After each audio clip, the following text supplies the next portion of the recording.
Ya, terima kasih.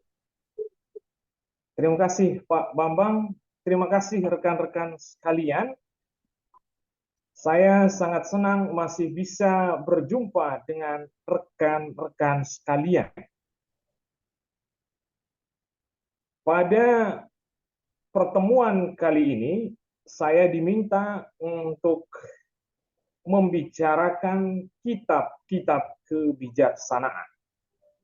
Ada tiga tugas yang diberikan kepada saya terkait dengan kitab-kitab kebijaksanaan. Yang pertama, saya diminta untuk memperkenalkan pengantar dari kitab-kitab kebijaksanaan.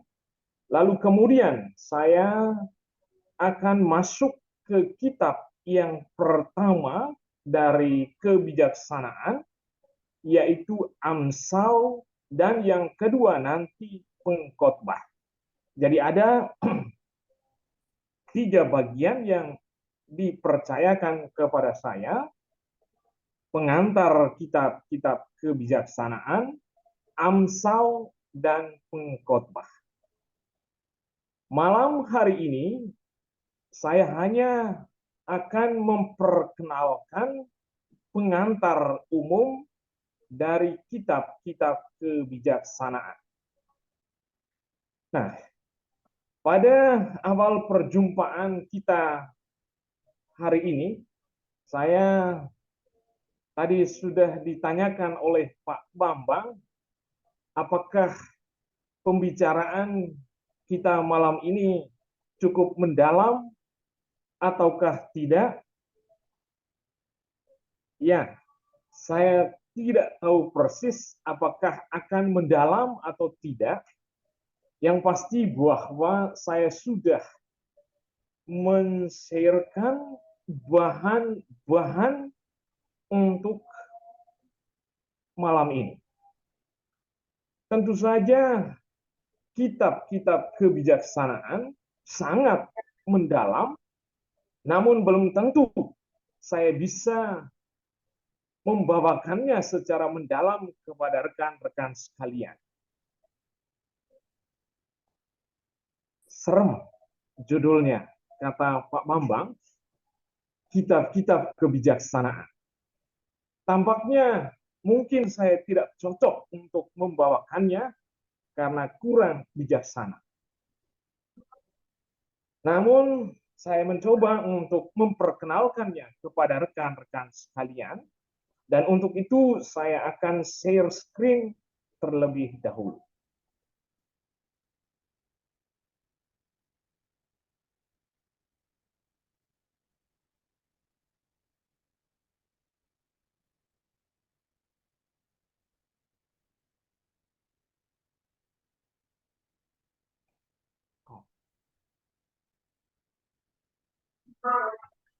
Apakah saya bisa diizinkan untuk share screen, Pak Bambang? Sudah co-host Pak Oh, Openg. sudah co-host ya. Ah, Oke.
Ya, teman-teman sekalian, yang kita akan dalami adalah pengantar umum dari kitab-kitab kebijaksanaan. Nah, mengawali upaya kita mengenal dan memahami kitab-kitab kebijaksanaan, saya mengutip sebuah Amsal yang tepat berada di tengah-tengah kitab Amsal. Amsal bab 16 ayat 16. Dikatakan, memperoleh hikmat sungguh jauh melebihi emas, dan memperoleh pengertian jauh lebih berharga daripada mendapatkan perak. Nah, Amsal ini menggemakan kata-kata perempuan bijak yang mendorong orang untuk mencari dan memperoleh hikmat dengan memuji nilai istimewanya. Jadi apa yang dikatakan dalam Amsal 16 menggemakan apa yang telah dikatakan sebelumnya di bab 8 ayat 10.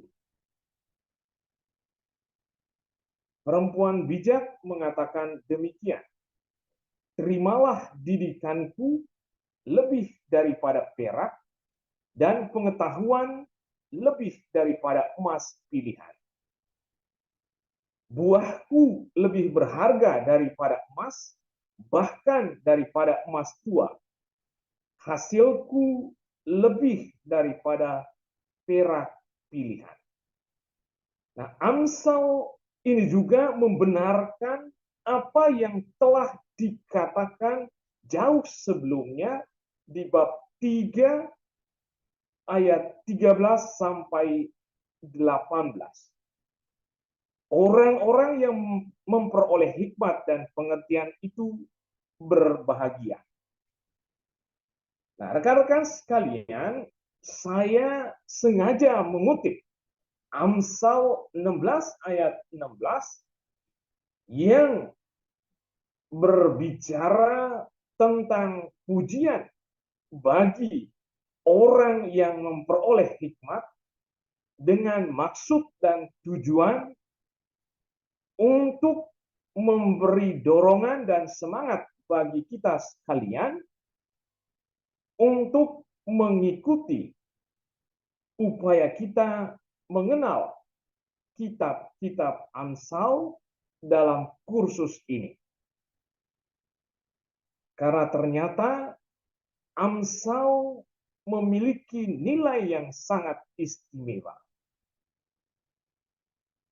Teman-teman sekalian, setelah kita mendapatkan penilaian yang sangat istimewa terkait dengan memperoleh hikmat, lalu bagian pertama yang ingin saya perlihatkan adalah apa itu hikmat, apa itu kebijaksanaan.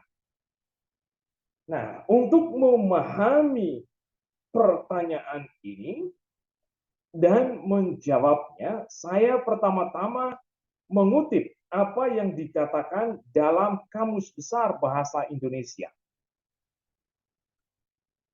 Menurut Kamus Besar Bahasa Indonesia, yang dimaksudkan dengan bijaksana adalah kepandaian menggunakan akal budi atau kecakapan bertindak apabila menghadapi kesulitan. Itulah yang dimaksudkan dengan kebijaksanaan. Kamus Besar Bahasa Indonesia memberi sejumlah contoh mengenai hal-hal atau tindakan yang disebut bijaksana. Antara lain dikatakan kemampuan menjawab pertanyaan-pertanyaan yang bersifat menjerat, kemampuan membuat orang lain terhindar dari bahaya, dan kemampuan untuk mencari jalan keluar dari satu masalah. Itulah contoh dari orang bijaksana. Orang yang memiliki kemampuan untuk menjawab pertanyaan-pertanyaan yang menjerat. Orang yang memiliki kemampuan untuk menghindarkan orang lain dari bahaya dan untuk mencari jalan keluar dari suatu masalah. Itulah kurang lebih pemahaman terkait dengan istilah kebijaksanaan dalam Kamus Besar Bahasa Indonesia.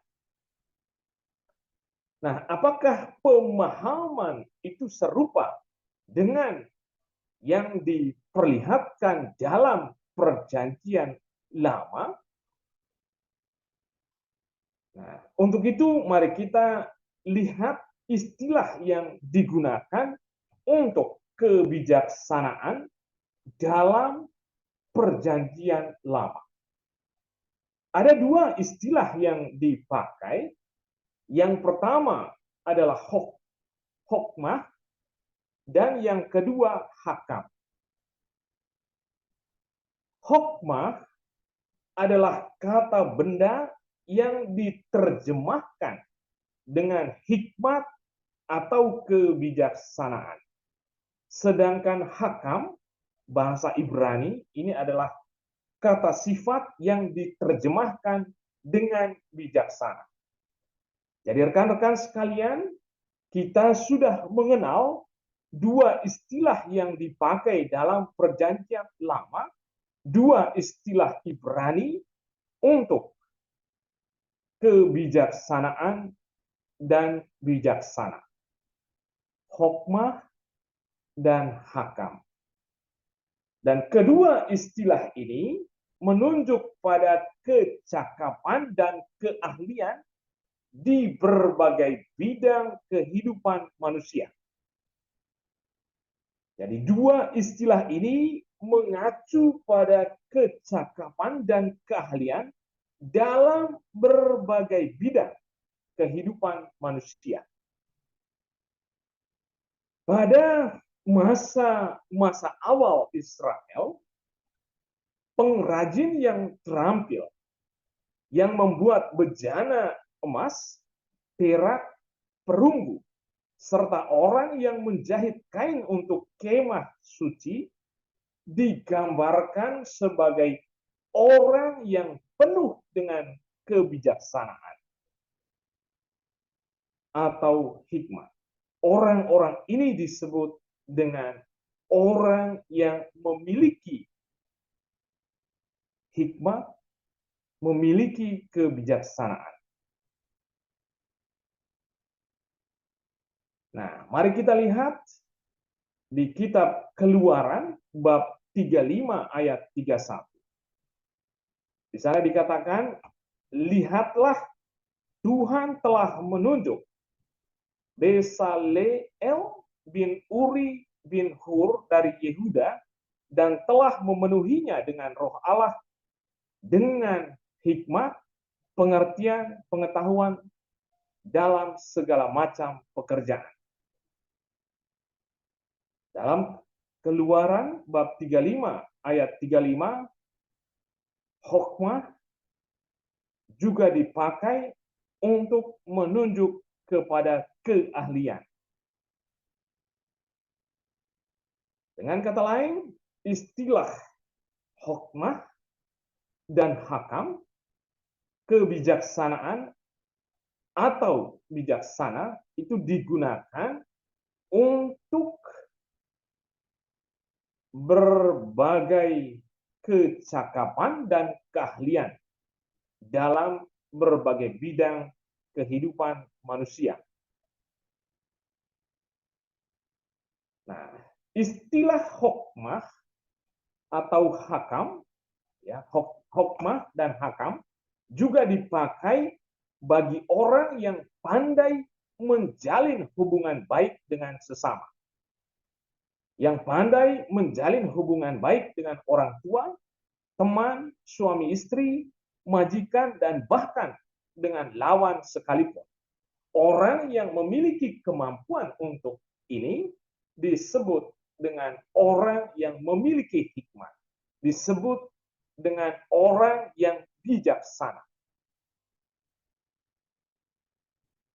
Jadi secara luas kata hokmah dan hakam dipakai untuk semua orang yang mampu menangani sesuatu dengan baik atau mampu menciptakan dan memelihara hubungan baik. Selain itu, orang-orang yang pandai menyusun amsal dan para pengajar amsal hikmat juga termasuk dalam kategori orang-orang bijaksana. Nah, Profesor Martin Harun mengatakan demikian. Kata orang bijaksana sewaktu-waktu menunjuk pada orang yang secara khusus mempunyai tugas mengajar hikmah atau yang menyusun pepatah-pepatah.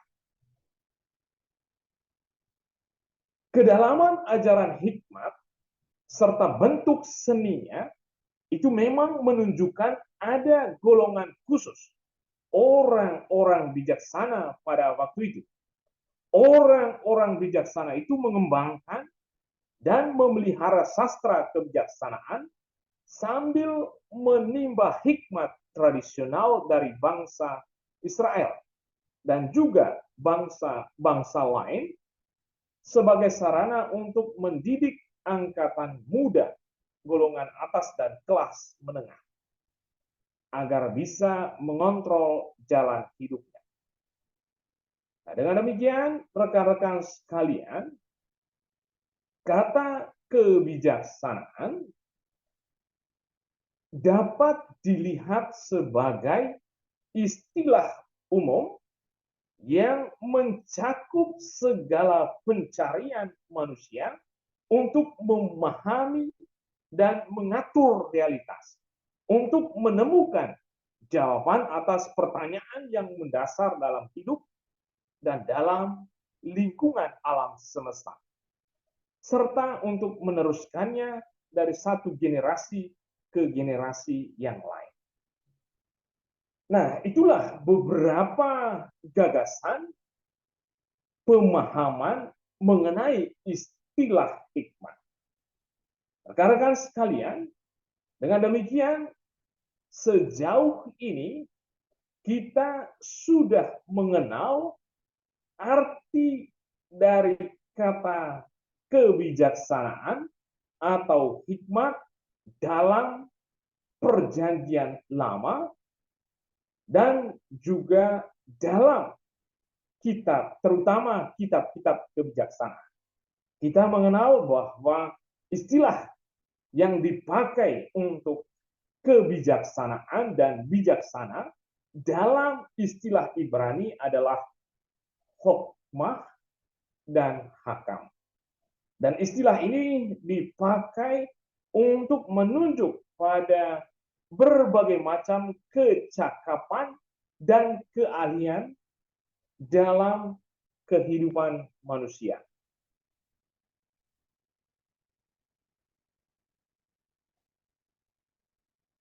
Lalu bagian kedua yang ingin saya perlihatkan kepada rekan-rekan adalah cakupan dari kitab-kitab kebijaksanaan dan ciri-ciri dasarnya. Dalam Alkitab Ibrani ditemukan beberapa kitab yang disebut dengan kitab kebijaksanaan. Beberapa kitab itu meliputi Amsal, Ayub, Pengkhotbah, Sirah, dan kebijaksanaan Salomo. Ada juga yang memasukkan dalam kategori kitab-kitab kebijaksanaan adalah Kidung Agung. Tetapi sebagian ahli tidak memasukkan kitab Kidung Agung ke dalam kitab-kitab kebijaksanaan. Hanya sebagian yang memasukkannya. Dari cakupan ini jelas bahwa kitab-kitab kebijaksanaan jika dirumuskan dalam bahasa lain itu mengacu kepada kitab Amsal, Ayub, dan Pengkhotbah dalam Alkitab Ibrani, dan kitab Sirah dan Kebijaksanaan Salomo dalam yang dianggap apokrif oleh orang Protestan, tetapi dianggap oleh orang Katolik Roma sebagai kanonik dan dikelompokkan ke dalam kitab Deuterokanonika. Jadi ada dua dari kitab Deuterokanonika yang masuk dalam kategori kitab kebijaksanaan, Sirah dan Kebijaksanaan Salomo. Nah, apa yang membedakan kitab kebijaksanaan dengan kitab-kitab yang lain di dalam tulisan Perjanjian Lama? Yang membedakan adalah bentuknya. Kitab-kitab kebijaksanaan umumnya tidak berbentuk narasi, tidak berbentuk cerita, melainkan berbentuk syair atau puisi, kecuali sejumlah bagian dalam kitab Ayub. Ya, Ayub 1:2, 4:2, 7 sampai 17, ya, yang berbentuk cerita. Selebihnya berbentuk syair dan puisi.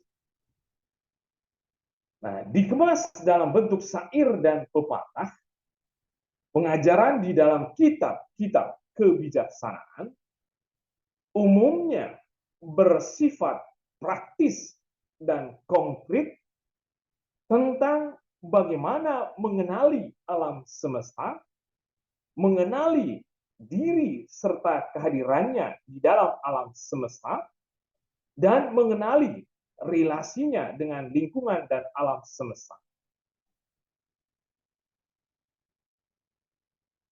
Nasihat dan pengajaran di dalam kitab kebijaksanaan sesuai dengan situasi dan tantangan yang dihadapi oleh masyarakat pada zamannya.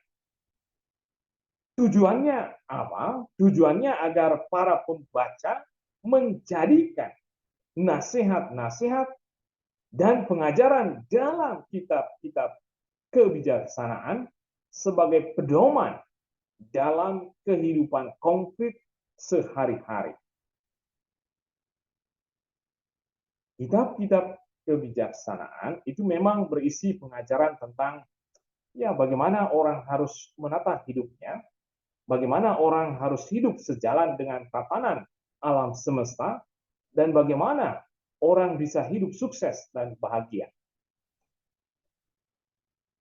Nah, pengajaran dan nasihat itu merupakan buah dari pemikiran, pengamatan, dan pengalaman manusia yang disampaikan kepada yang lain agar hidup mereka menjadi lebih baik.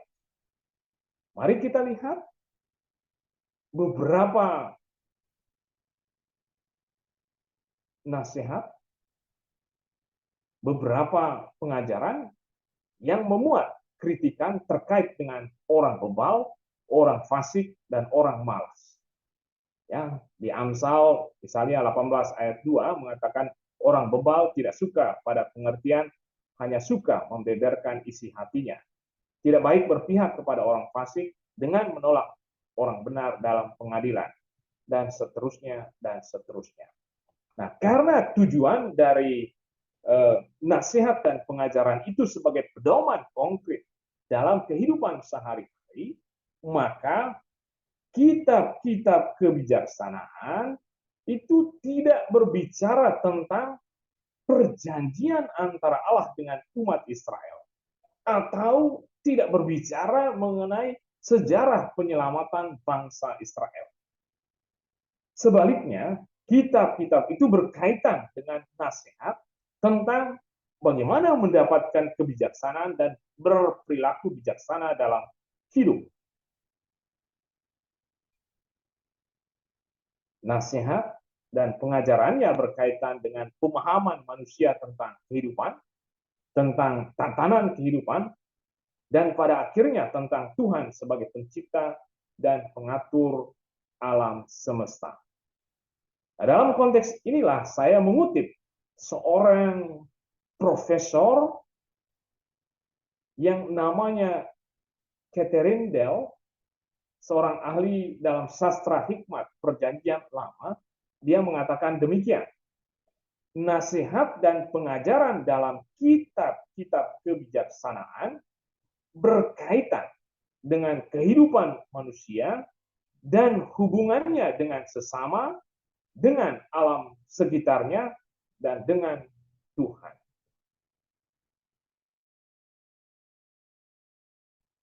Nah, itulah bagian kedua yang ingin saya bagikan kepada rekan-rekan berkaitan dengan apa cakupan dari kitab-kitab kebijaksanaan dan apa ciri-cirinya yang menonjol.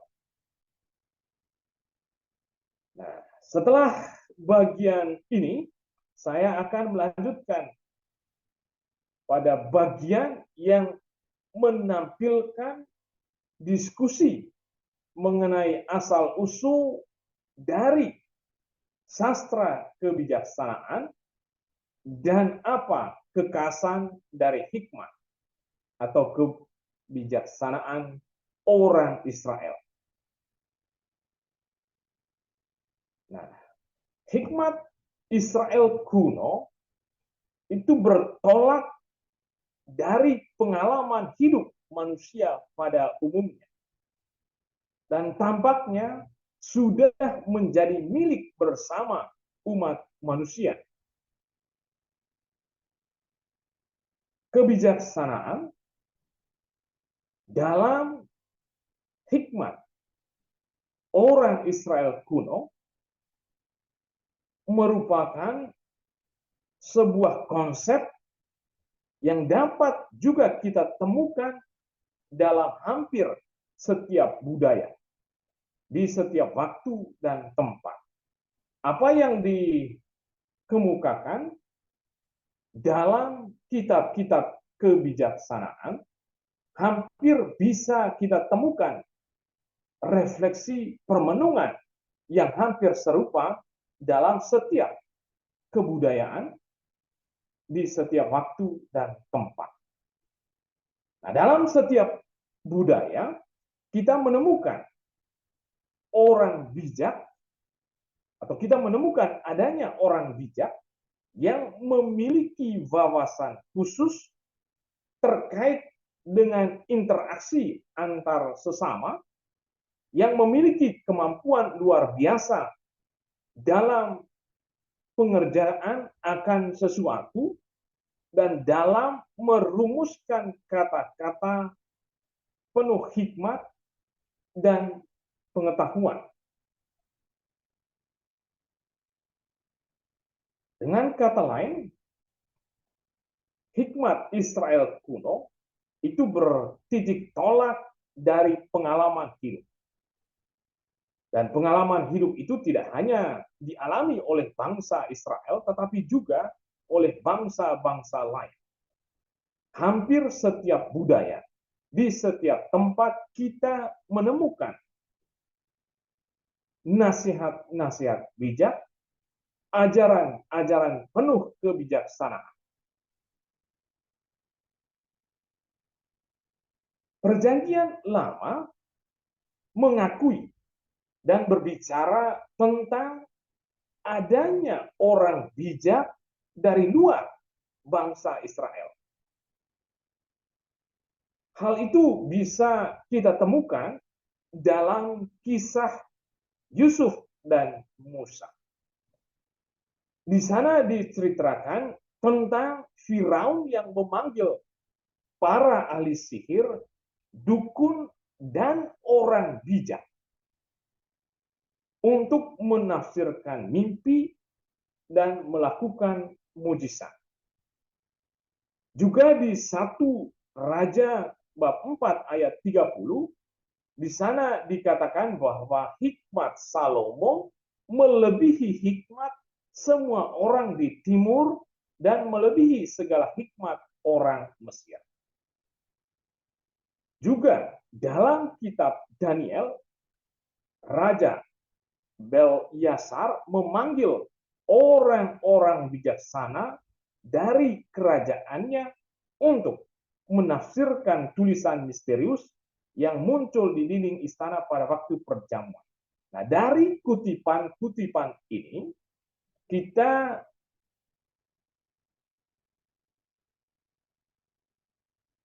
diberitahukan bahwa ada orang bijak dari luar bangsa Israel. Nah, tentu jika diakui ada orang bijak di antara bangsa-bangsa lain, ada nasihat-nasihat bijak, ada pengajaran tentang kebijaksanaan, ada petuah-petuah bijaksana dari bangsa-bangsa lain. Lalu pertanyaannya, apa yang menjadi kekhasan dari hikmat kebijaksanaan orang Israel dibandingkan dengan pengajaran nasihat hikmat dari bangsa-bangsa lain? Nah, ketika hikmat semakin berkembang di Israel, di sana juga kita menemukan muatan keyakinan imannya cukup kental. Orang Israel meyakini asal-usul hikmat atau kebijaksanaan itu adalah Allah yang diakui sebagai sumber segala sesuatu. Refleksi permenungan ini tidak muncul dalam refleksi permenungan bangsa-bangsa lain. Karena fokus perhatian mereka pada persoalan hidup sehari-hari, persoalan praktis. Ketika hikmat berkembang di tengah bangsa Israel, di sana mereka memuat pandangan dan gagasan tentang Allah sebagai sumber dari segala hikmat.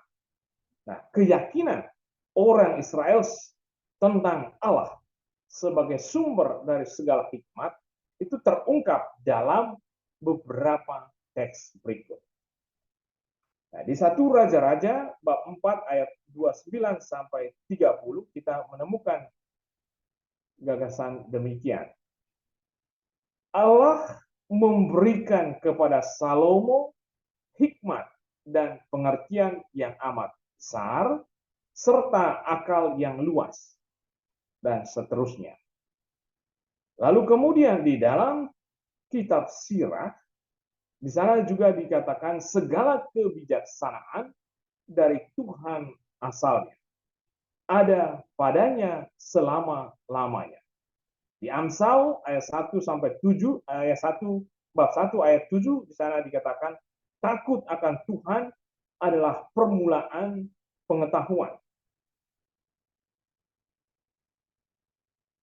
Nah, rekan-rekan sekalian, dengan demikian kita bisa mengatakan bahwa hikmat asal-usul dari sastra hikmat kebijaksanaan itu bukanlah kekhasan atau bukanlah milik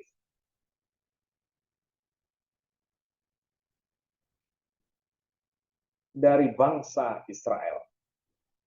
Bukan hanya milik bangsa Israel. Bangsa-bangsa lain juga memiliki ajaran nasihat bijak. Nah, jangan kita jauh-jauh ke Timur Tengah sana.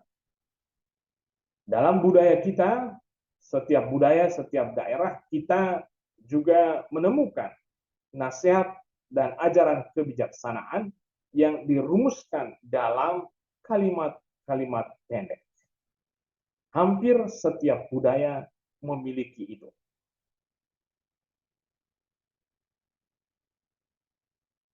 Yang khas dari bangsa Israel adalah refleksi permenungan mengenai asal usul dari hikmat yang mereka yakini dari Allah.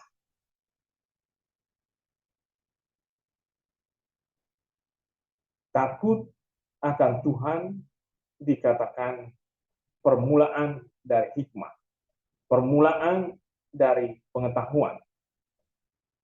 Nah, lalu kemudian pertanyaannya, apa artinya takut akan Allah?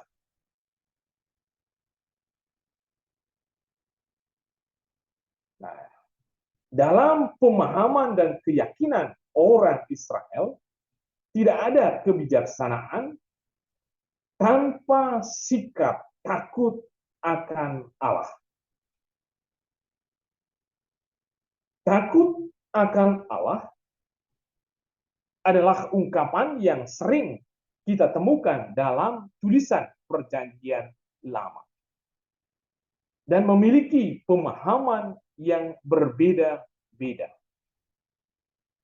Dalam Keluaran bab 14 ayat 31, lalu kemudian dalam bab 20 ayat 18 sampai 21, ungkapan takut akan Tuhan atau takut akan Allah mengacu pada rasa kekaguman yang mendalam yang melibatkan ketakutan yang nyata ketika dihadapkan dengan kemuliaan dan keagungannya yang luar biasa. Jadi takut akan Tuhan tidak hanya mengacu kepada rasa kekaguman yang mendalam, tetapi juga rasa kekaguman itu melibatkan ketakutan yang sangat nyata. Dalam Ulangan bab 10 ayat 12 sampai 13, lalu kemudian ayat 20, ungkapan takut akan Tuhan dipahami dalam arti kesetiaan dan kasih kepada Allah yang ditunjukkan dalam bentuk ketaatan pada perintahnya.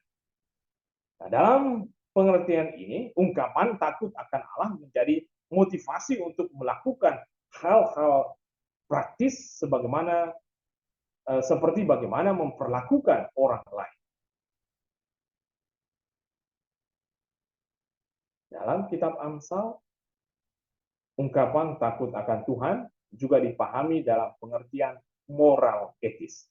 Takut akan Tuhan berarti membenci kejahatan, aku benci kepada kesombongan, kecongkakan, tingkah laku yang jahat, mulut penuh tipu muslihat. Rekan-rekan sekalian, dalam konteks inilah saya kutip apa yang dikatakan oleh seorang profesor yang namanya Lukas, mengatakan demikian, ungkapan takut akan Tuhan dipahami dalam arti rasa takjub dan hormat yang mendalam kepadanya, pengakuan akan kuasanya, dan ketaatan pada kehendaknya. Nah, teman-teman sekalian, kurang lebih itulah yang ingin saya perlihatkan terkait dengan asal-usul sastra kebijaksanaan dan kekhasan hikmat Israel.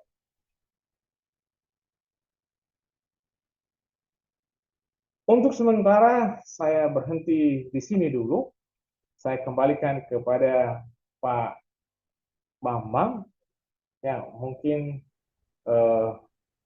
ada yang perlu kita diskusikan sebelum kita lanjutkan.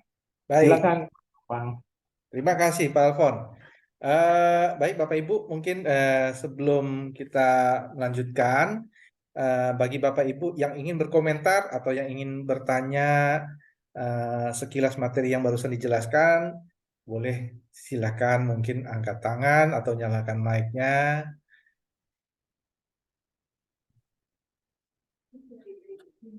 Apakah ada yang ingin memberikan komentar atau ini menanyakan? Saya boleh Pak Bambang? Boleh Pak Pius. Baik, Silakan Pak. Pak Bambang dan Pak Alfons. Saya Pius. Begini Pak, saya tadi mencatat di sini kebijaksanaan sebuah konsep yang menemukan ekspresinya hampir setiap budaya. Itu yang Bapak sampaikan. Nah, karena itu kebijaksanaan, kemudian di dalam perjanjian lama juga tadi disinggung, itu saya mau mengaitkan dengan istilah mata ganti mata, gigi ganti gigi. Ini kalau dikaitkan dengan kebijaksanaan yang tadi merupakan konsep dari budaya di sana itu, bagaimana penjelasannya, Pak Alfons? Terima kasih.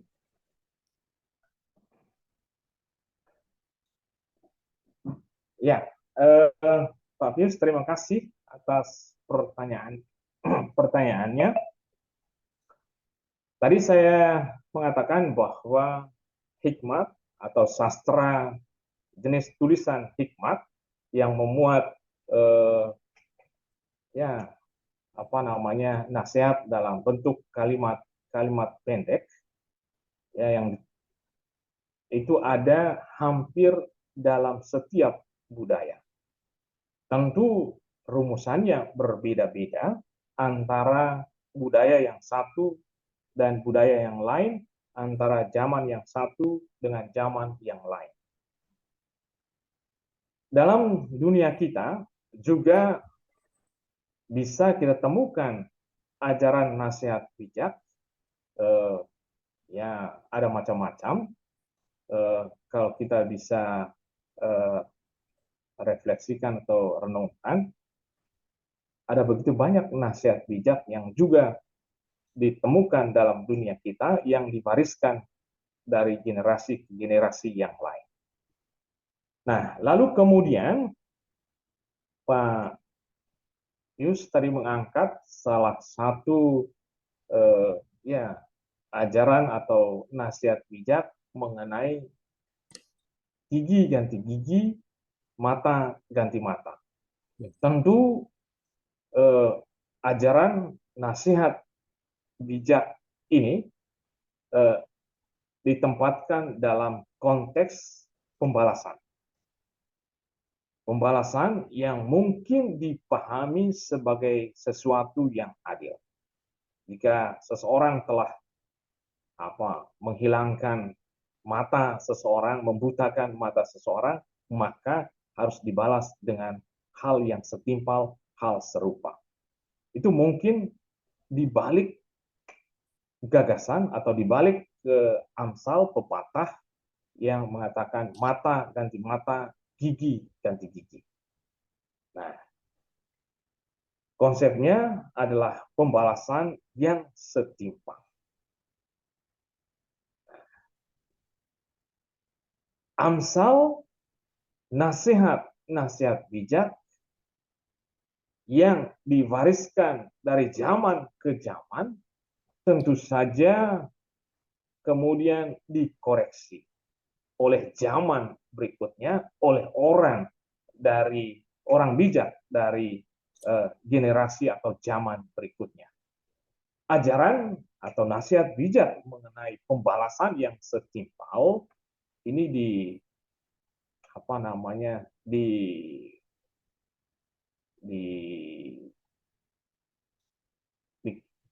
dipersoalkan oleh Yesus, ya. Yesus mengajarkan hikmat yang berbeda, ya, dengan mengajarkan tidak boleh membalas dendam. Jika orang menampar pipi kiri, beri juga pipi kanan. Itu adalah hikmat lain untuk membantah atau untuk mengcounter pandangan yang menekankan perlunya pembalasan. Kurang lebih itu. Baik, terima kasih Pak Alfons. Terima kasih Pak Bambang. Dengan demikian, ya, tidak semua nasihat-nasihat bijak atau amsal pepatah yang kita temukan dalam kitab-kitab kebijaksanaan berlaku sampai saat ini. Ada nasihat-nasihat yang kemudian di counter oleh orang-orang bijak di masa yang lebih kemudian. Kira-kira itu.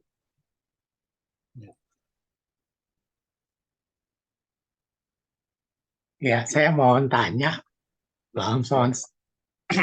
Ya, selamat malam Bapak Ibu semuanya. Ya, Mohon tanya, kalau untuk Amsal kebijaksanaan itu sebenarnya penulisnya siapa ya? Kemudian yang keduanya, orang-orang zaman dahulu yang bisa menulis seperti kebijaksanaan itu apakah karunia dari Allah atau mereka pada umumnya itu juga belajar dari kitab-kitab Perjanjian Lama dan kitab para nabi. Kemudian seperti Salomo itu bagaimana dia bisa menuliskan begitu banyak kebijaksanaan? Apakah memang itu sudah langsung turun dari Allah sendiri, wahyu Allah yang diterima? Demikian juga Daud kan menulis Mazmur itu kelihatannya kan luar biasa. Nah, kalau memang tidak diberikan oleh Allah sendiri, diberikan sekaligus begitu, kan kelihatannya sulit bagi kita itu belajar untuk menghafal 1-2 ayat aja juga agak sulit. Nah, kemudian kebijaksanaan Salomo itu kan kenapa, apakah itu ditulis oleh Salomo sendiri, tetapi kok masuk ke halaman Deuterokanonika ya? Deuterokanonika, tetapi tidak masuk di Perjanjian Lama. Nah, seperti itu. Karena kalau di Perjanjian Baru Injilnya itu kan sudah jelas, Lukas, Matius, Yohanes, itu kan sudah jelas orang-orangnya yang berdasarkan pengalaman dan mengikut Tuhan Yesus. Nah, kalau yang zaman dahulu itu gimana ya? Terima kasih. Ya, terima kasih Pak atas pertanyaannya. Nanti kita akan membicarakan terkait dengan siapa yang menulis kitab-kitab kebijaksanaan. Namun sebelum kita ke sana, saya ingin menanggapi beberapa hal. Hikmat kebijaksanaan itu adalah buah dari pengalaman, buah dari permenungan atas pengalaman.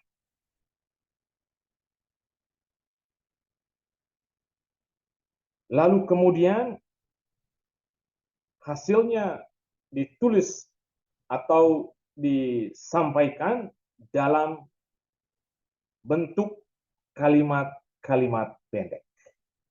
Jadi itu adalah hasil dari permenungan, hasil dari pengamatan atas realitas, atas fakta yang ada dalam hidup seseorang dan dalam dunia sekitarnya, lalu kemudian dari realitas atau pengalaman itu direfleksikan lebih jauh, lalu hasil dari refleksi atau permenungan itu lahirlah buahnya yang kemudian dirumuskan dalam bentuk kalimat-kalimat pendek untuk diajarkan kepada yang lain.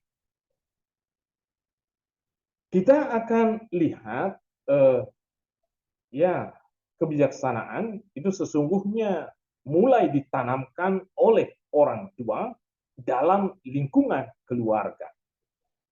Orang tua berdasarkan pengalaman, berdasarkan pengamatannya akan mewariskan ajaran-ajaran yang dirumuskan dalam kalimat pendek supaya bisa diingat oleh anak-anaknya.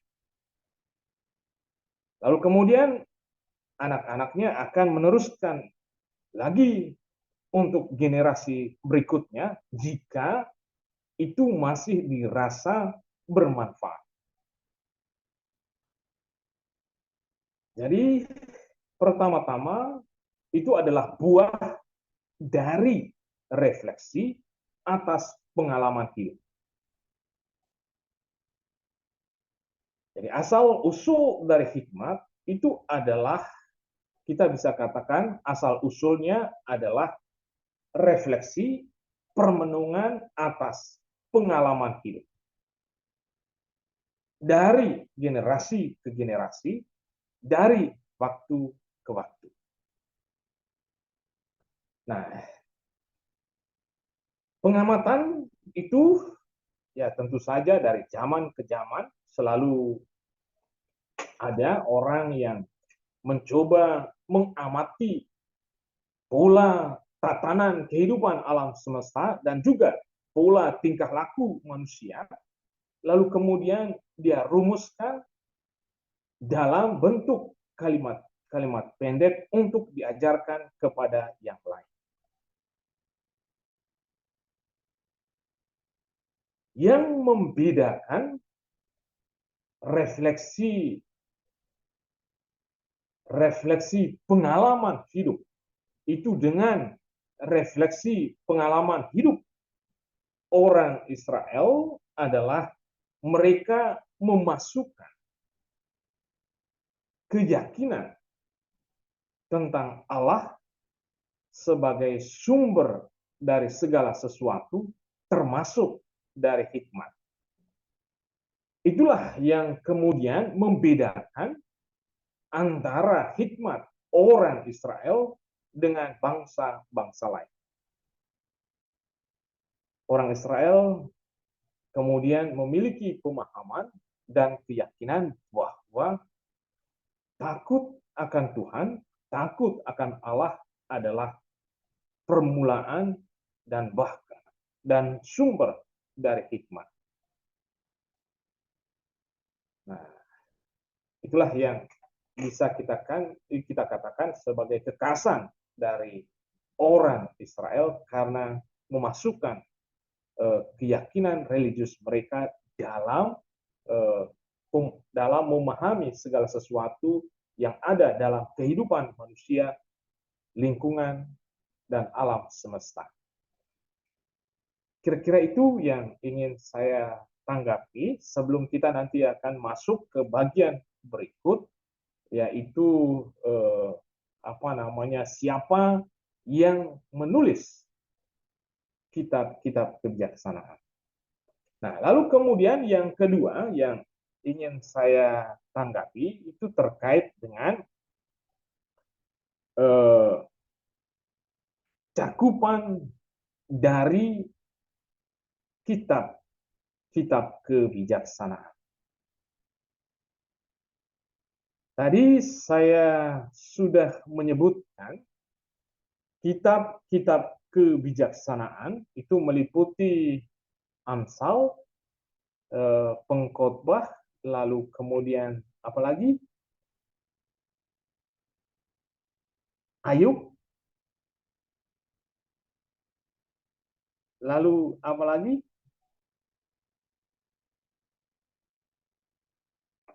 Sirak, kebijaksanaan Salomo, dan bahkan ada yang memasukkan Kidung Agung. Nah, jika rumusan ini atau jika cakupan ini dibahasakan secara lain, kitab-kitab kebijaksanaan itu meliputi 3 kitab Ibrani, yaitu Amsal, Pengkhotbah, Ayub, lalu kemudian 2 dari Deuterokanonika yang disebut apokrif oleh orang-orang Protestan, tidak dianggap kanonik. Ya, karena sangat mungkin alasannya tidak ditulis dalam bahasa Ibrani. Ya, tetapi Yunani. Kira-kira itu terkait dengan Ibrani, ya, cakupan dari kitab-kitab kebijaksanaan dan 2 dari kitab Deuterokanonika. Nah, apakah ada yang lain terkait dengan siapa yang menulis atau yang merumuskan? Ini nanti kita bicarakan setelah ini. Jika masih ada, silakan. Bapak Ibu silakan jika ada yang masih bertanya. Ya, tadi mengenai apa namanya Mazmur yang di kebijaksanaan dari Ya, Daud. Mazmur itu tidak Daud. masuk kategori hikmat. Oh, kategori hikmat. Tidak Tapi masuk itu dalam kategori kitab-kitab kebijaksanaan.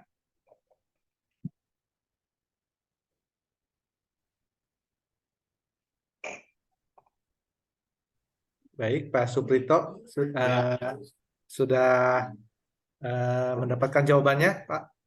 ya, cuman ini kalau Mazmur itu kan tulisannya banyak sekali sampai 150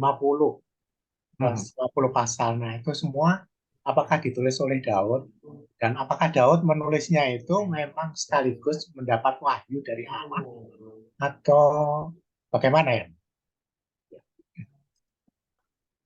Nah, nanti saya akan membicarakan ini dalam kaitannya dengan penulis kitab-kitab kebijaksanaan.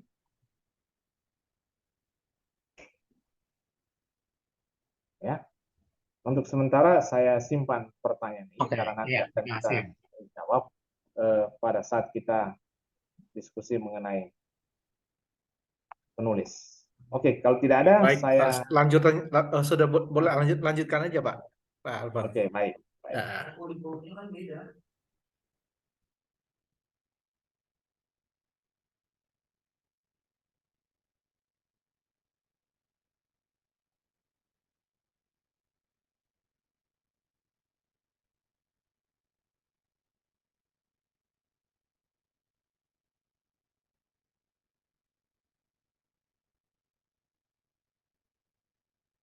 Ya. Nah, rekan-rekan sekalian, meski orang Israel mengakui bahwa hikmat atau kebijaksanaan asal-usulnya dari Allah, namun buah-buah pemahaman tentang kehidupan itu tidak begitu saja turun dari surga. Pemahaman itu didapatkan dari pengalaman nyata ataupun dari pengajaran para leluhur yang diwariskan secara turun-temurun tanpa putus. Ajaran-ajaran kebijaksanaan itu awalnya berkembang secara lisan, terutama dalam lingkup keluarga. Keluarga menjadi sekolah kebijaksanaan pertama bagi anak-anak yang lahir di dalamnya. Dan orang tua menjadi guru kebijaksanaan mereka. Mengapa? Karena orang tua telah melewati banyak pengalaman hidup dan telah menerima pengetahuan dari generasi sebelumnya. Dengan berbagai cara, orang tua mewariskan pengalaman dan pengetahuan kepada anak-anaknya, agar mereka bisa berlaku benar di hadapan Allah dan sesama, dan bisa meraih kesuksesan dan kebahagiaan dalam hidup. Orang tua kadang-kadang bisa menggunakan cara pendidikan yang menurut pandangan orang modern sangat keras, guna mendisiplinkan dan menyelamatkan nyawa anak-anaknya dari neraka. Dan ini bisa kita temukan misalnya dalam Amsal 23, 13-14. Ya. Jangan menahan didikan bagi anakmu. Ia tidak akan mati kalau engkau memukulnya dengan rotan. Engkau memukulnya dengan rotan, tetapi engkau menyelamatkan nyawanya dari dunia orang mati. Nah, Amsal bertumbuh dan berkembang, hikmat bertumbuh dan berkembang dari keluarga. Nah, dalam perkembangan selanjutnya, pengajaran hikmat itu diteruskan oleh para pemimpin masyarakat yang dianggap sebagai orang bijaksana.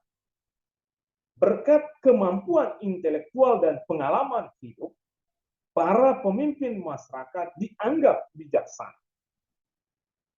Karena mereka memiliki pengetahuan tentang kehidupan yang lebih luas dibandingkan orang-orang pada umumnya.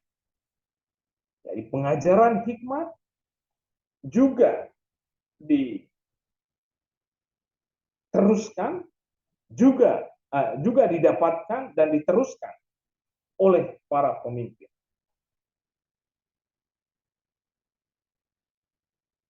Ketika orang Israel beralih dari sistem kepemimpinan hakim-hakim ke sistem kerajaan, muncul golongan orang-orang bijaksana yang melayani raja di istana untuk memberi nasihat dalam urusan pemerintahan.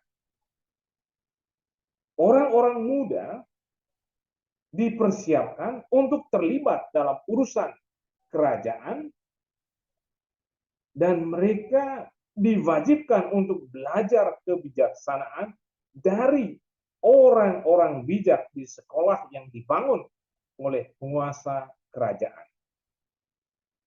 Nah, indikasi adanya sekolah yang dibangun oleh istana itu terungkap dalam kitab Sirah.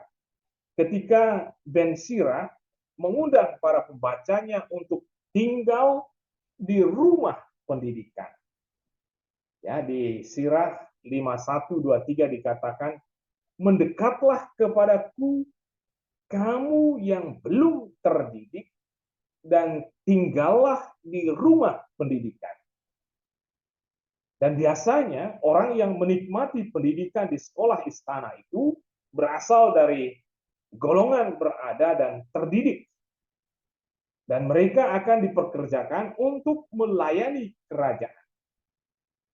Nah, dengan cara seperti ini, raja-raja Israel mencontoh cara pemerintahan bangsa-bangsa di sekitar mereka. Dengan demikian, maka kita bisa katakan bahwa ada kaitan antara sastra hikmat atau kebijaksanaan dengan raja atau istana. Sebab pengajaran dan penanaman hikmat lebih gencar dilakukan di sekolah istana guna mendidik para pegawainya. Namun saya mengutip catatan kritis dari seorang ahli hikmat namanya Murphy yang mengatakan bahwa kaitan antara istana, kerajaan, dengan hikmat tidak berarti bahwa sekolah istana menjadi sumber gerakan kebijaksanaan satu-satunya. Bagi Murphy, tidak ada alasan untuk mengabaikan peran keluarga dan suku dalam pembentukan dan transmisi hikmat Israel. Maka kita lebih baik mengakui bahwa keluarga, suku, masyarakat, dan sekolah kerajaan berada di belakang asal-usul dan pertumbuhan hikmat Israel. Nah, rekan-rekan sekalian, dengan demikian, maka kita bisa simpulkan demikian. Orang Israel tadi mengakui Allah sebagai sumber dari hikmat. Dan mengakui bahwa permulaan dari hikmat adalah takut akan Tuhan. Nah, takut akan Tuhan itu dipahami tidak hanya perasaan kekaguman yang mendalam, tetapi juga ketakutan yang konkret, yang nyata akan kehadiran kemuliaan Allah. Takut akan Allah juga dipahami dalam kaitannya dengan ketaatan dalam melaksanakan perintah dan ketetapannya. Nah, meski demikian, Amsal itu tidak turun langsung dari surga. Amsal atau hikmat itu adalah buah pemahaman tentang kehidupan yang didapat dari pengalaman nyata, konkret, dan juga didapatkan dari pengajaran leluhur yang diwariskan secara turun-temurun dan disampaikan secara lisan. Keluarga merupakan sekolah hikmat yang pertama. Lalu kemudian hikmat itu juga diwariskan, diteruskan oleh para pemimpin, ya, para pemimpin yang akan mengajarkan kebijaksanaan kepada orang-orang yang dipimpinnya pada masyarakat. Lalu kemudian muncul golongan orang-orang bijaksana, mereka yang melayani raja di istana, dan karena itu juga muncul sekolah yang dibangun oleh istana untuk mendidik anak-anak dari kelompok atas, golongan atas, dan terpelajar supaya mereka bisa melayani istana atau kerajaan dengan baik. Itulah cikal bakal pertumbuhan dan perkembangan hikmat. Tampaknya pertumbuhan dan perkembangan hikmat begitu gencar ketika ada sekolah hikmat yang dibangun oleh istana untuk mendidik calon-calon pemimpin. Namun tadi ada catatan kritis dari Roland Murphy yang mengatakan bahwa kaitan kebijaksanaan atau hikmat dengan istana itu tidak berarti bahwa sekolah istana menjadi sumber dari gerakan hikmat. Tidak ada alasan untuk mengabaikan peran keluarga, suku, dan masyarakat dalam pembentukan dan transmisi hikmat. Nah, hikmat yang semula diteruskan secara lisan, lalu kemudian didokumentasikan dalam bentuk tulisan. Lalu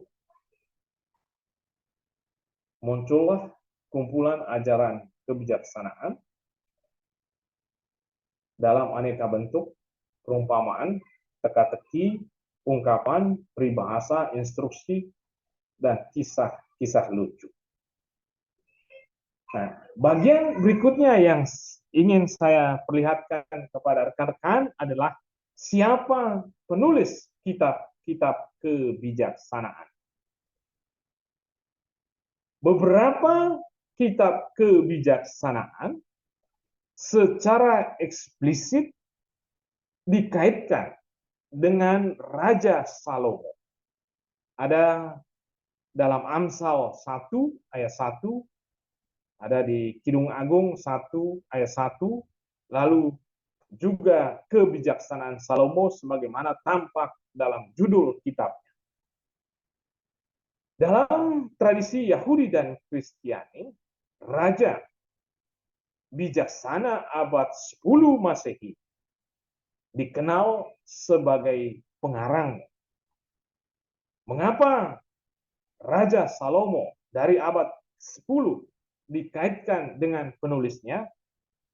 Karena tradisi menobatkannya sebagai manusia paling bijaksana di muka bumi. Itu kita temukan dalam 1 Raja-Raja bab 4, 29 sampai 34. Kebijaksanaannya tak tertandingi oleh siapapun yang muncul sebelum maupun setelah dirinya. Dan itu adalah hasil dari anugerah Allah. Dan itu diceritakan atau dikatakan dengan jelas di dalam kitab 1 Raja-Raja bab 3 ayat 12. Aku memberi kepadamu hati yang penuh hikmat dan pengertian, sehingga sebelum engkau tidak ada seorang pun seperti engkau, dan sesudah engkau tak akan bangkit seorang pun seperti engkau. Hakikat hikmat sebagai anugerah atau pemberian itu juga digambarkan oleh Salomo dalam sebuah perikop tentang kurban persembahannya di Gibeon, di mana Allah memberi jaminan kepadanya untuk memberi apapun yang dimintanya. Salomo kemudian menanggapinya dengan meminta hati yang penuh pengertian untuk menjadi hakim atas umatnya agar bisa membedakan antara yang baik dan yang jahat. Karena anugerah itulah, maka dia menjadi seorang yang kebijaksanaannya tak tertandingi oleh siapapun.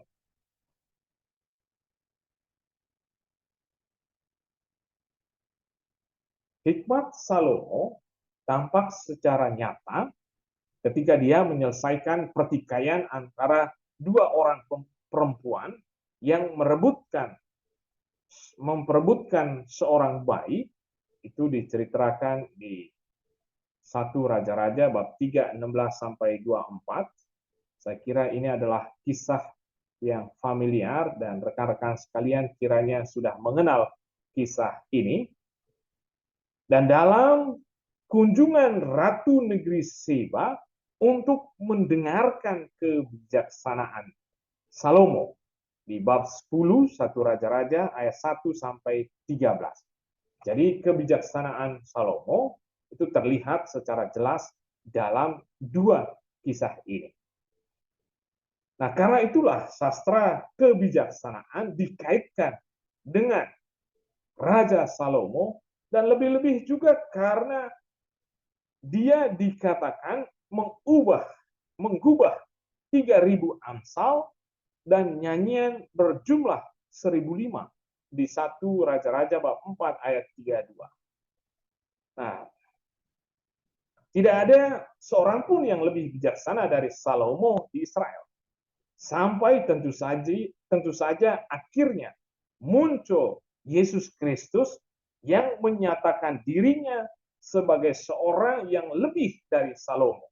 Di Matius bab 12 ayat 42 dikatakan yang ada di sini lebih daripada Salomo. Nah, tentu pertanyaannya apakah benar Salomo, raja yang dianggap sangat bijaksana itu yang menulis semua kitab-kitab kebijaksanaan? Nah, para ahli tafsir saat ini mengatakan bahwa penyebutan nama Raja Salomo sebagai penulis kitab kebijaksanaan tampaknya hanya dimaksudkan untuk menambah otoritas pada kitab-kitab tersebut di mata pembacanya. Cara seperti ini biasa dipakai pada waktu itu untuk memberi wibawa besar pada tulisan-tulisan itu agar dapat meyakinkan para pembaca dan pendengarnya. Dengan kata lain, ya, nama Raja Salomo dipakai untuk memberi otoritas pada tulisan yang mungkin saja tidak ditulisnya seorang diri. Mungkin saja tidak semuanya berasal darinya. Nah, bagi kita, cara seperti ini ya mengakui atau menempatkan sebuah tulisan pada nama orang lain sesuatu pemalsuan. Tetapi tidak demikian halnya bagi mereka pada zaman itu. Seorang yang menulis dengan memakai nama orang lain, baik yang masih hidup maupun yang sudah meninggal, ya bagi kita sesuatu yang ilegal dan mungkin juga dianggap tidak bermoral, tetapi bagi orang pada zaman itu biasa saja dan bisa diterima. Nah, penafsir saat ini sepakat bahwa kitab Amsal, Ayub, Pengkhotbah, Sirah, dan Kebijaksanaan Salomo baru selesai ditulis dan beredar pada masa sesudah pembuangan ke Babel, antara abad ke-5 sampai dengan abad pertama sebelum Masehi, ketika tidak ada lagi raja atau istana.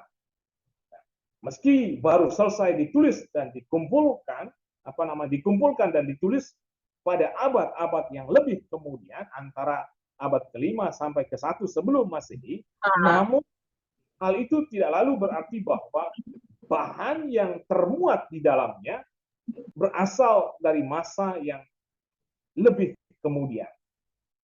Berabad-abad sebelum kitab itu disusun, tradisi kebijaksanaan sudah berkembang di tengah masyarakat Israel. Ada amsal-amsal yang dikenal dalam masyarakat Israel jauh sebelum pembuangan. Lalu kemudian bagian terakhir yang saya ingin bagikan kepada rekan-rekan sekalian adalah apa relevansi dari kitab kebijaksanaan bagi kita. Tentu tidak dapat disangkal bahwa nasihat dan ajaran-ajaran yang ditulis dalam kitab-kitab kebijaksanaan itu terkait dengan situasi dan budaya Israel di masa lalu. Dalam konteks itu, kita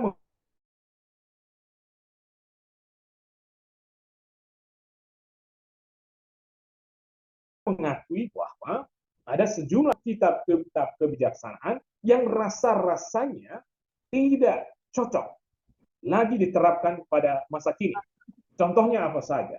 Contohnya nasihat untuk berbuat baik hanya kepada orang baik dalam Sirah bab 12 ayat 1 sampai 7. Yang kiranya tidak lagi relevan bagi kita orang Kristiani karena bertentangan dengan apa yang diajarkan oleh Yesus. Ya, di Matius bab 5 43 sampai 48, di situ kita diajarkan untuk tidak hanya berbuat baik kepada yang baik, tetapi juga berbuat baik kepada kepada yang berbuat jahat, pada musuh sekali.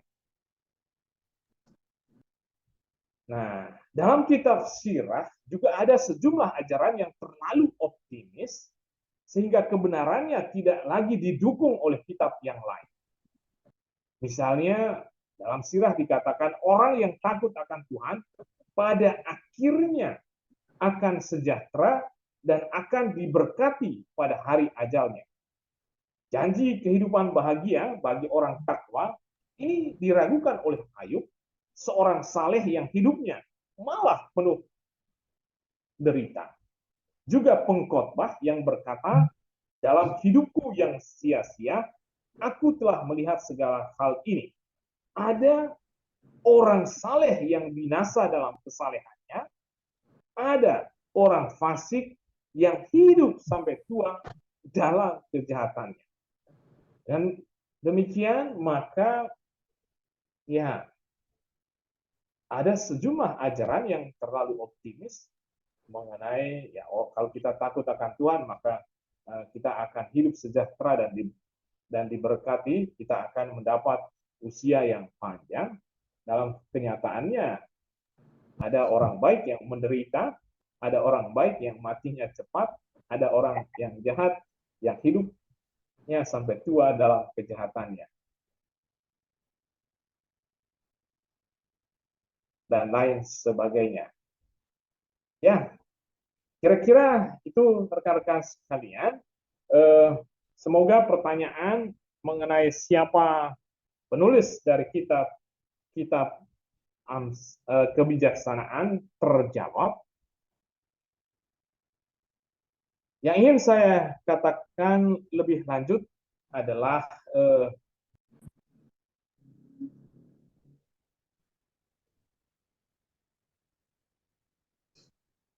persoalan terkait dengan penulis ini tidak hanya persoalan dalam kitab-kitab kebijaksanaan, tetapi juga dalam kitab-kitab yang lain, dan bahkan dalam Perjanjian Baru. Ya. Ada surat-surat Paulus yang dengan jelas-jelas menyebutkan nama penulisnya adalah Paulus, tetapi para ahli kemudian mendiskusikan dan mempersoalkannya dengan mengatakan bahwa ada murid yang menulis tetapi memakai nama Paulus sebagai penulisnya, memakai nama orang lain. Itu sesuatu yang biasa pada zaman dulu. Tentu saja tidak sembarang orang yang digunakan namanya. Orang-orang yang memiliki otoritas, memiliki kewibawaan supaya tulisannya bisa dibaca dan didengarkan oleh yang lain. Itu sesuatu yang biasa pada zaman dulu. Kira-kira itu teman-teman sekalian, saya kembalikan ke Pak Bambang untuk kita diskusikan jika masih ada yang perlu diklarifikasi atau didiskusikan, silakan. Baik, terima kasih Pak Alphonse. Oke, Bapak Ibu, saya persilahkan jika ada yang ingin berkomentar, ingin bertanya, saya berikan kesempatan. Silakan. Apakah ada yang ingin bertanya? Ya, saya Pak lagi. Monggo, mari Pak. Pak, kitab kebijaksanaan ini, kalau di Perjanjian Baru kan semua sabda Yesus itu adalah iman percaya kita. Kita harus beriman, harus percaya.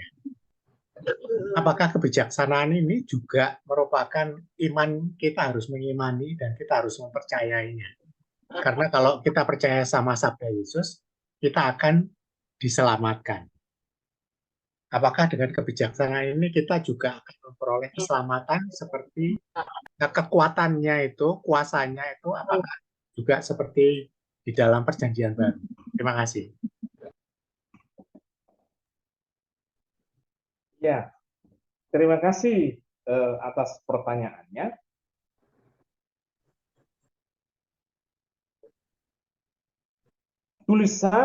Tulisan yang diakui sebagai kitab suci diyakini sebagai sabda Tuhan. Semua yang tertulis di dalam kitab suci adalah sabda Tuhan yang berdaya guna untuk mengajar, untuk mendidik, dan untuk menyatakan kesalahan. Di 2 Timotius ayat 3 sampai bab 3 ayat 16 mengatakan demikian. Segala tulisan yang diilhamkan Allah memang bermanfaat untuk mengajar, untuk menyatakan kesalahan, untuk memperbaiki kelakuan, dan untuk mendidik orang dalam kebenaran. Jadi segala yang tertulis di dalam kitab suci yang diilhamkan oleh Allah itu bermanfaat. Namun tentu saja ada nasihat-nasihat yang tentu saja terikat dengan konteks zaman. Tidak berlaku universal. Saya tadi sebutkan misalnya di dalam kitab Sirah itu ada nasihat untuk berbuat baik hanya kepada yang berbuat baik. Nah, ajaran ini tentu saja tidak relevan lagi. Mengapa tidak relevan lagi? Karena tentu saja bertentangan dengan apa yang dikatakan oleh Yesus sebagai puncak dan kepenuhan dari wahyu. Maka ada yang terikat dengan konteks zamannya, dan karena terikat dengan konteks zaman, tidak berlaku universal dan tidak berlaku lagi. Maka saya kira ada ada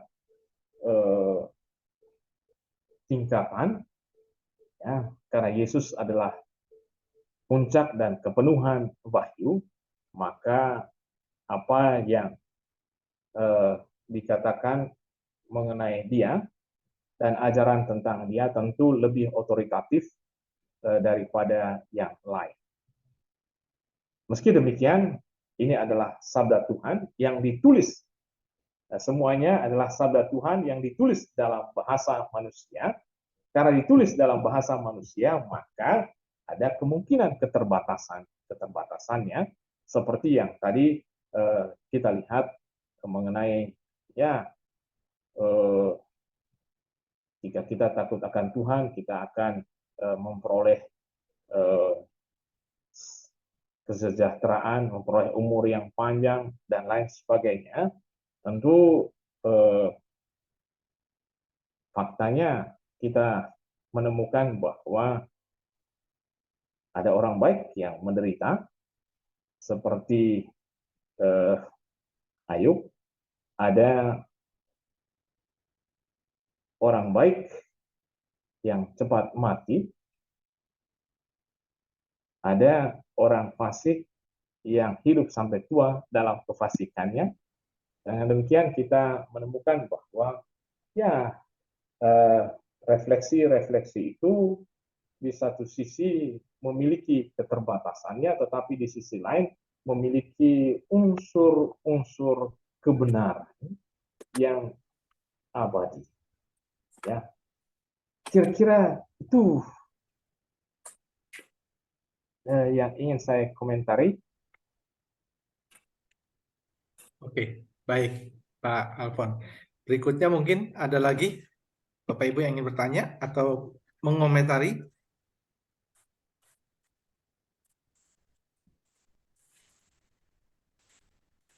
Apakah ada?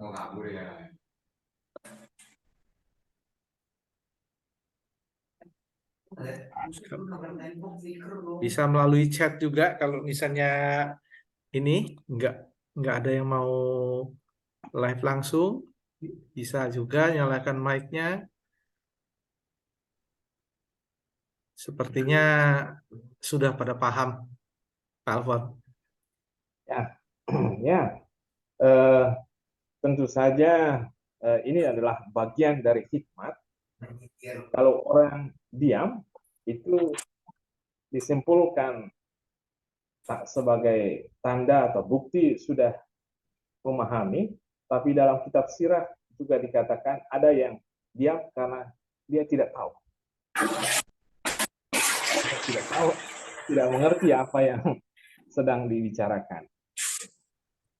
Nah, rekan-rekan sekalian, dengan demikian kita... Yang kedua, jadi semua mengerti, Pak. Oh iya, ya, kita positif saja ya. Betul. Nah, dengan demikian rekan-rekan sekalian, kita kurang lebih mengenal yang pertama, asal-usul dari kata kebijaksanaan dan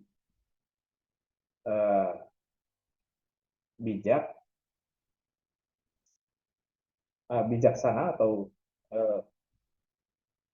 dari bahasa Hikmat. Ibrani tadi hokmah itu kebijaksanaan, kata benda, sedangkan hakam bijaksana kata sifat. Dua kata itulah yang digunakan dalam kitab suci untuk kebijaksanaan dan bijaksana. Dengan kata lain, kata kebijaksanaan dan bijaksana itu diterjemahkan dari kata Ibrani hokmah dan hakam. Kedua kata ini dipakai untuk mengacu kepada berbagai macam kemampuan dalam berbagai bidang kehidupan. Orang yang pandai batu, pandai besi, pandai apapun disebut sebagai orang bijaksana atau hakam. Orang yang mampu menjalin relasi hubungan baik dengan sesama, pasangan, dengan teman, dengan alam semesta juga disebut sebagai orang yang bijaksana atau hakam. Dengan demikian, pemahaman kebijaksanaan atau bijaksana itu sesuatu yang luas cakupannya. Setelah kita tadi mengenal dua istilah yang digunakan untuk kebijaksanaan dan bijaksana di dalam Perjanjian Lama dan juga di dalam peristimewa juga dalam kitab-kitab kebijaksanaan, kita beralih pembicaraan pada cakupan dari kitab kebijaksanaan, kita mengenal kitab kebijaksanaan itu meliputi Amsal, ya, Pengkhotbah, Ayub, Sirah, Kebijaksanaan Salomo, lalu ada juga yang memasukkannya Kidung Agung. Tetapi ada yang tidak memasukkan Kidung Agung dalam kategori kitab-kitab kebijaksanaan.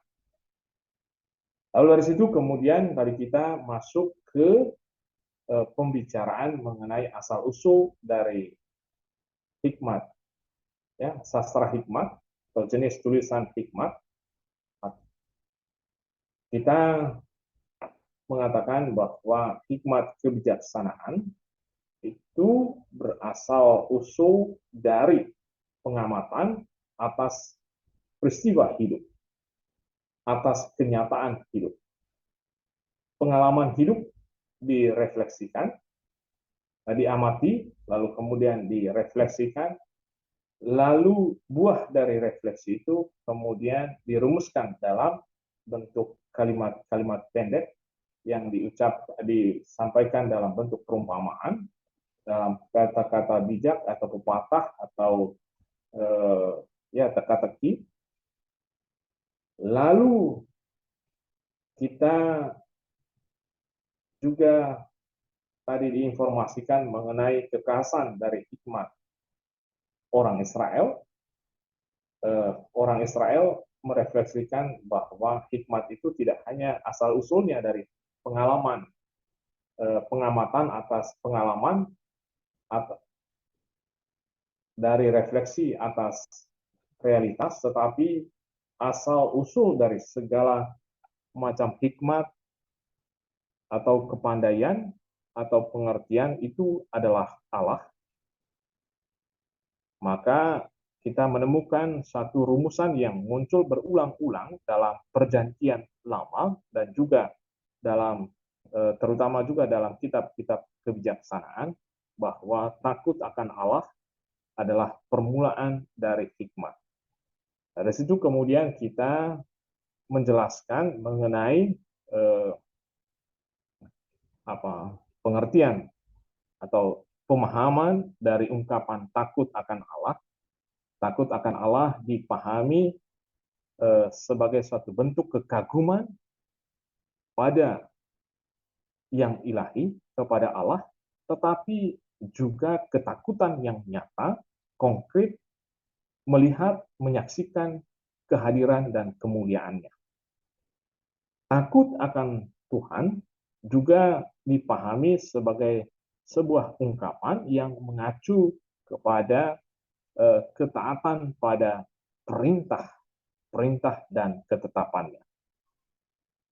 Nah, setelah kita merenungkan asal-usul dari kebijaksanaan menurut pemahaman orang Israel, takut akan Tuhan, lalu kemudian kita melebar lebih jauh lagi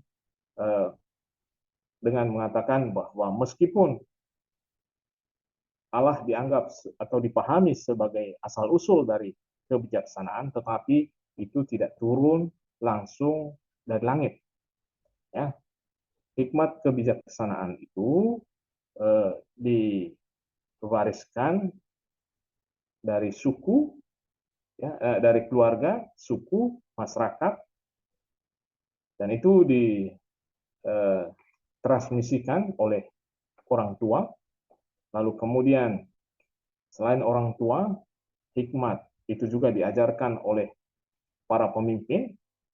Lalu kemudian ada golongan orang-orang bijaksana. Lalu kemudian kita mendapatkan informasi lain bahwa orang-orang bijaksana itu dididik di sekolah yang dibangun oleh istana, dan sekolah istana inilah tempat yang paling subur dan paling gencar mengajarkan tentang hikmat kebijaksanaan. Namun demikian, Roland Murphy tadi memberi catatan kritis dengan mengatakan bahwa meskipun sekolah-sekolah kebijaksanaan yang dibangun oleh istana sebagai tempat di mana sastra kebijaksanaan diajarkan dan didokumentasikan secara masif, namun tidak boleh mengabaikan asal-usulnya dari peran dari keluarga, suku, masyarakat pada zamannya. Setelah itu kemudian kita cara mengenai penulis kitab hikmat, kitab-kitab kebijaksanaan, lalu kemudian tadi relevansi. Ya, tadi saya lihat ada yang mengangkat tangan, silakan. Oh iya Pak, tadi saya juga melihatnya dari Pak Edi yang raise hand. Silakan Pak Edi. Iya, Pak Bambang, Pak Iya. Afur. Eh, Ya. apakah Amsal ini ditujukan kepada laki-laki ya pria saja atau semua ya, Pak Alphonse? Ya, ajaran dalam kitab-kitab kebijaksanaan itu ditujukan kepada semua orang, semua kalangan. Dan bahkan kita temukan perempuan sebagai personifikasi dari kebijaksanaan. Perempuan disimbolkan dengan kebijaksanaan. Tetapi juga kita menemukan gambaran tentang perempuan-perempuan bijak dan perempuan-perempuan bodoh di dalam tulisan kitab-kitab kebijaksanaan. Nah, kalau kita lebih khusus mengacu kepada Amsal, maka kita menemukan bahwa Amsal ini ditujukan kepada anak-anak muda yang digambarkan sebagai orang-orang yang belum berpengalaman, orang-orang yang tidak memiliki pengetahuan atau kurang memiliki pengetahuan. Ya. Tetapi kalau kita baca secara keseluruhan, tidak hanya ditujukan pada kelompok usia muda, tetapi laki-laki, tetapi juga untuk siapa saja, laki-laki dan perempuan. Kira-kira itu. Iya, terima kasih Pak Alphonse. Saya lupa membaca di mana itu, kebijakan mana, bahwa kalau memilih istri seperti ini, lalu seperti itu di mana itu? Bukan di Amsal ya? Di Amsal itu ada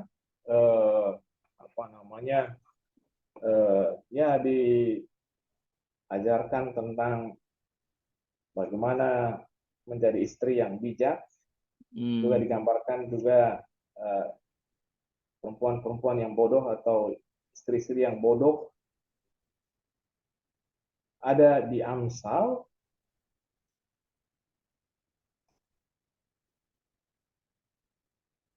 Ya, misalnya di 14 dikatakan perempuan yang bijak mendirikan rumahnya, tetapi yang bodoh meruntuhkannya dengan tangannya.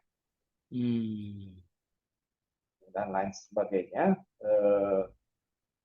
Begitu banyak. Ya. Undangan hikmat dan undangan kebodohan muncul di Amsal 9.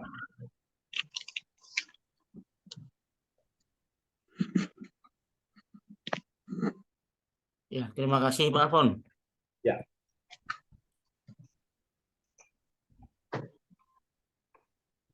Apakah ada yang lain? Ya Pak Afwan, mau tanya, kalau sekarang itu istilahnya kebijaksanaan itu filsafat ya? Apakah sama dengan filsafat? ilmu pengetahuan tentang filsafat. Ya. Apakah istilah hikmat, kebijaksanaan itu sama dengan filsafat? Ya, tadi kita katakan bahwa istilah itu berasal dari Ibrani, ya, hokmah dan hakam. Hakam itu kata sifatnya, kata bendanya hokmah. Saya tidak atau belum mengecek istilah ini diterjemahkan ke dalam bahasa Yunani, apakah kemudian disebut dengan Sophia atau Sophos? Ya, kalau demikian ya saya kira ada korelasinya, ya, tapi tidak dengan filsafat, ya, karena meskipun filsafat dengan Sophia atau Sophos itu ada korelasinya atau kaitannya, yang pasti bahwa saya belum mengecek pemakaian istilah itu ke dalam bahasa Yunani, ya. Sangat mungkin menurut saya ya Sophos bijaksana, dan itu ada kaitannya dengan filsafat. Kira-kira itu saja yang bisa saya katakan. Oke, baik Pak Alfon. Terima kasih untuk penjelasannya. Oke, ini sudah pukul 20.50. Apakah masih ada satu pertanyaan? Kalau ada yang ingin bertanya, saya berikan kesempatan.